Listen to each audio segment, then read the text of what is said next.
Dunia Pagi ini BBC Indonesia bersama saya Liza Tambunan, Kamis 13 Januari 2022. Sari berita BBC pukul 5 waktu Indonesia Barat. Perdana Menteri Inggris Boris Johnson meminta maaf karena menghadiri acara minum di rumah dinasnya ketika diberlakukan karantina nasional, sementara tuntutan mundur digaungkan. Putra Ratu Elizabeth, Pangeran Andrew, menghadapi sidang perdata di Amerika Serikat dalam kasus serangan seksual. Di Indonesia, pemerintah telah memulai program vaksin booster, tapi sejumlah ahli kesehatan mengkhawatirkan kebijakan ini mengacaukan target vaksinasi. Kegiatan yang sekarang ini kan masih berjalan terus untuk vaksinasi 1 dan vaksinasi 2 gitu. Nah, dengan jumlah yang tetap tenaga vaksinatornya itu, maka ya terpecah ada bahan 2 tadi.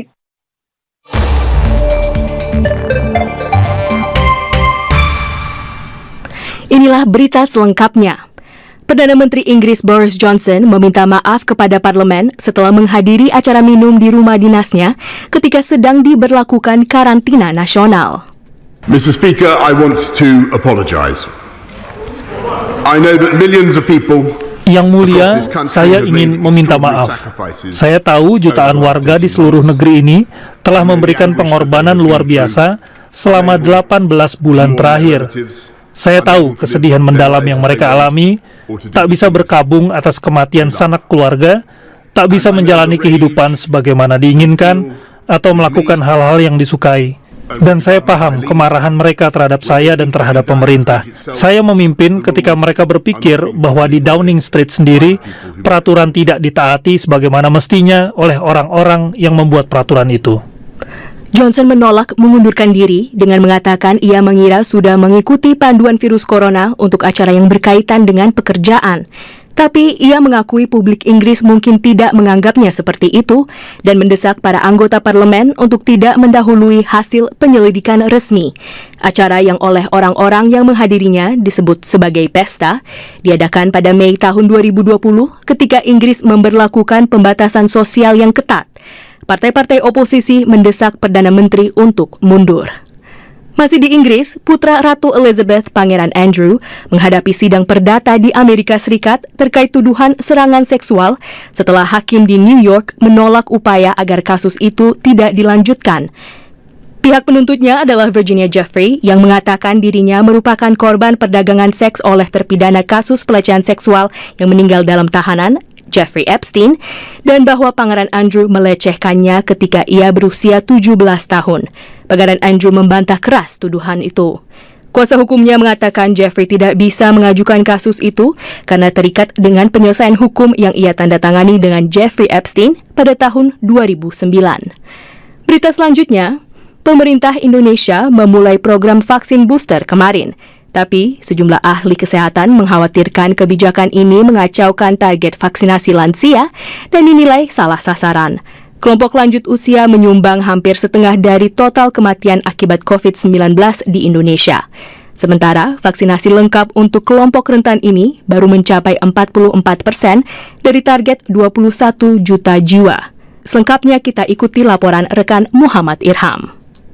Mulai kemarin, vaksinasi booster gratis diberikan kepada masyarakat. Presiden Joko Widodo mengatakan vaksin ketiga diprioritaskan bagi lansia dan kelompok rentan. Mulai tanggal 12 Januari 2022, pemerintah akan melaksanakan vaksinasi ketiga dengan prioritas bagi lansia dan kelompok rentan.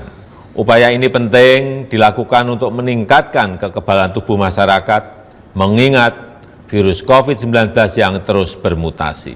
Kelompok lansia menjadi perhatian karena angka kematian yang tinggi akibat COVID-19. Dari 144.000 orang yang meninggal terinfeksi COVID, 47% diantaranya adalah mereka yang berusia di atas 60 tahun. Pemberian vaksin booster tak lepas dari pencegahan kasus kematian karena pemerintah mengestimasi gelombang kasus virus corona dari varian Omikron akan mencapai puncaknya pada minggu pertama dan kedua Februari mendatang.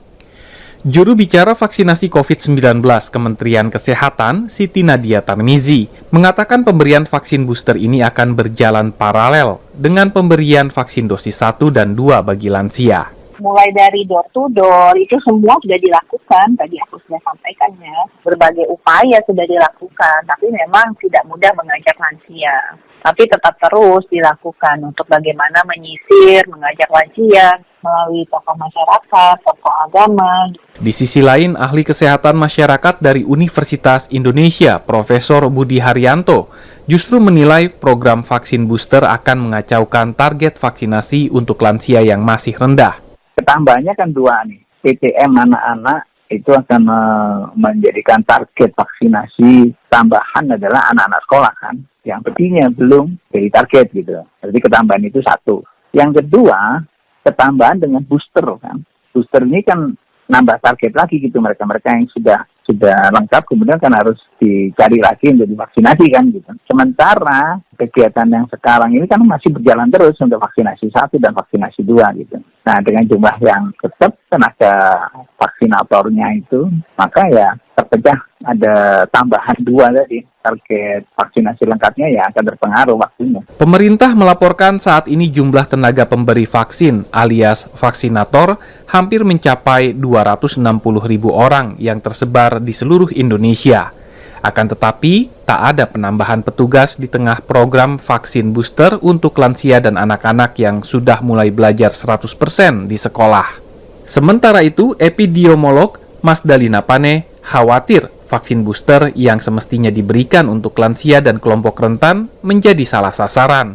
Hal ini menyusul kasus-kasus kebocoran vaksin booster yang didapat secara ilegal dengan mengubah status penerima menjadi tenaga kesehatan dan kasus joki vaksin. Usila itu sebenarnya asal mereka tidak pergi ke mana-mana dan orang-orang di sekitar dia bisa menjaga dia supaya tidak terinfeksi, itu cukup. Tetapi untuk mencegah terjadinya perburukan, oke lah kita setuju dengan booster ketiga. Sepanjang booster ketiga ini memang tepat sasaran gitu. Mas Dalina berharap pemerintah memperkuat pengawasan distribusi vaksin booster di lapangan. Dalam 10 hari terakhir, jumlah kasus COVID-19 meningkat 3 kali lipat. Kenaikan ini terjadi setelah pemerintah pertama kali mengumumkan adanya transmisi lokal varian Omikron di penghujung 2021. Jangan lupa akses situs kami bbcindonesia.com untuk membaca tulisan mendalam tentang vaksinasi booster. Pendengar, Arab Saudi akan membangun jalur kereta baru sepanjang 8.000 km di negara itu. Pengumuman dikeluarkan pada Rabu kemarin oleh Menteri Investasi Khalid Al-Falih. Dalam forum pertambangan, ia mengatakan jalur kereta baru akan silang menyilang di negara kerajaan tersebut dan memperluas jaringan yang ada. Pekan lalu, Menteri Transportasi dari Saudi dan Qatar bertemu untuk membicarakan rencana membangun jaringan kereta untuk menghubungkan dua negara yang baru-baru ini berseteru itu. Rencana pembangunan jaringan itu semestinya diluncurkan pada tahun 2016. Rencana itu ditinggalkan karena terjadi krisis diplomatik antara kedua negara pada masa itu.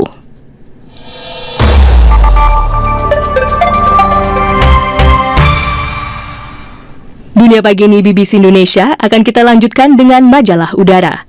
Dalam edisi kali ini, kita akan mendengarkan berita positif tentang upaya mengembangkan vaksin COVID-19 yang dikatakan memiliki ongkos produksi yang jauh lebih murah dibandingkan vaksin-vaksin COVID yang tersedia dewasa ini, seperti dilaporkan Muhammad Susilo.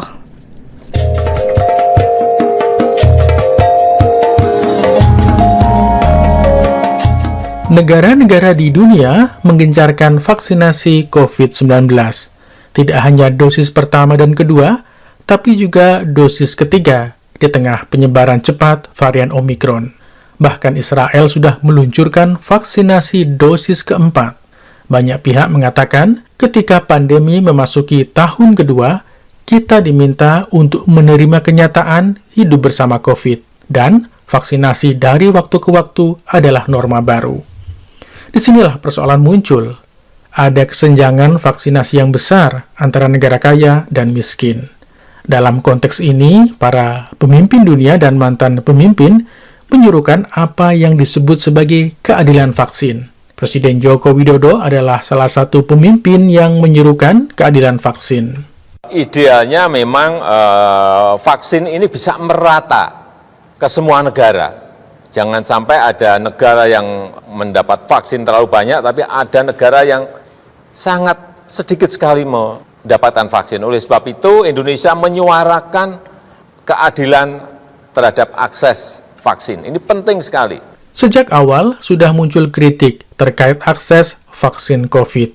Negara-negara kaya di Amerika Utara dan Eropa Barat dengan cepat bisa membeli vaksin dan meluncurkan vaksinasi besar-besaran. Di sisi lain, banyak negara berkembang dan miskin yang kesulitan mengakses vaksin COVID.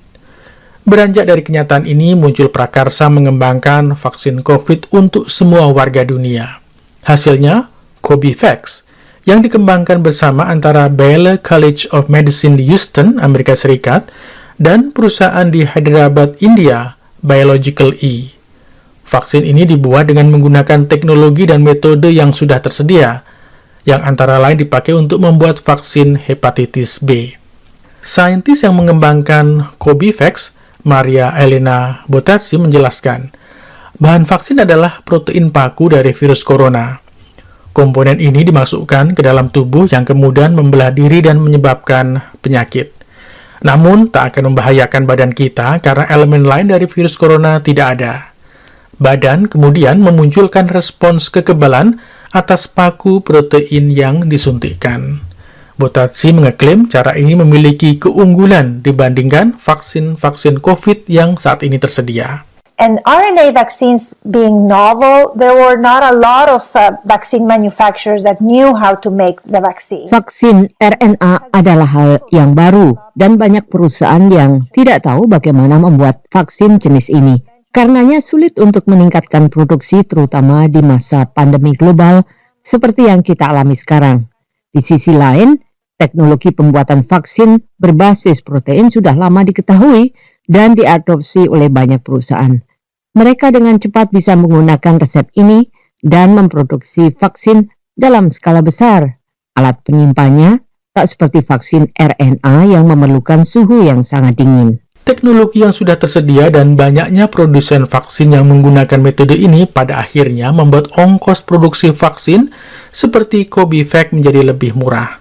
Saintis Maria Elena Bottazzi mengatakan banyak negara bisa memproduksi vaksin COBIVAX. Brazil can make it, Cuba can make it, Indonesia can make it, India, of course. Brasil bisa memproduksinya, Kuba bisa memproduksinya, Indonesia bisa memproduksinya, India tentu saja.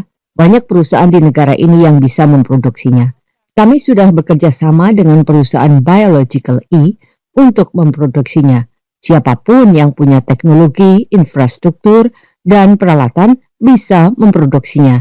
Karena ini semua tak membutuhkan investasi baru, maka ongkos produksinya menjadi rendah. Dalam jangka panjang, negara-negara berkembang dan miskin akan bisa membeli vaksin COVID dalam jumlah yang mencukupi. Keadilan vaksin sangat penting karena saat COVID mengancam, tak satu pun dari kita yang aman sampai semua orang aman. Inilah salah satu prinsip yang melatar belakangi COVAX, skema akses vaksin COVID untuk semua negara di dunia, yang diinisiasi antara lain oleh Organisasi Kesehatan Dunia WHO. Kepala WHO, Tedros Adhanom Ghebreyesus. It's in every country's best interests. No country can vaccinate its way out of the... Pemerataan vaksin adalah kepentingan semua negara. Tidak ada satupun negara di dunia yang akan sukses melakukan vaksinasi jika ia bertindak sendirian. Semakin lama kesenjangan vaksin berlangsung, semakin besar kemungkinan virus corona akan terus menyebar dan berevolusi, dan kita akan makin tidak siap untuk mengantisipasinya. Kepala WHO Tedros Adhanom Ghebreyesus. Demikian pendengar majalah udara BBC News Indonesia untuk kali ini. Saya Muhammad Susilo mengucapkan terima kasih atas kebersamaan Anda. Sampai jumpa.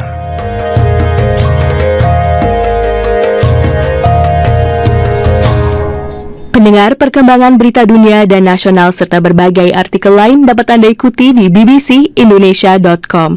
Anda juga bisa ikuti akun media sosial kami di Facebook, Twitter, dan Instagram. Demikian Dunia Pagi ini BBC Indonesia. Saya Liza Tambunan undur diri. Sampai jumpa.